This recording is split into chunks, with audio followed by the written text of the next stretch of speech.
Zaprte ženske matere si v zaporu izgradijo različne strategije shajanja s stigmo oziroma s tem, da so neprave matere, da so zatajile. Sebe na različne načine ločijo od ostalih zapornic, menijo, da ne sodijo v zapor, svoje otroke vidijo kot prijatelje in zaupnike, pripisujejo jim odraslost, otroci pa prevzamejo vlogo zaščitnikov za nemočno mamo.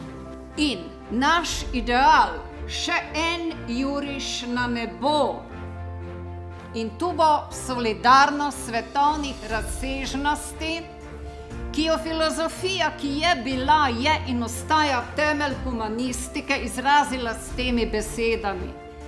Ideal našega bivanja je domovanje, prebivati v vsakem kotičku sveta, kot da smo doma.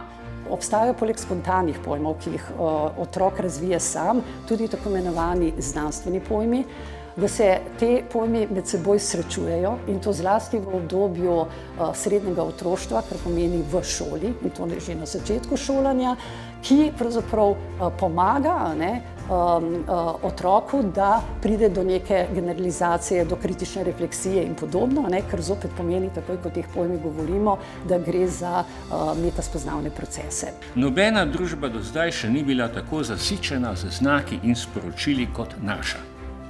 Da odložimo užitek, se vrnemo korak nazaj k splošnemu prepričanju, da je glavni problem sodobne družbe s komuniciranjem kratko malo to, da je sporočanja, sporočil in z njimi informacij preveč.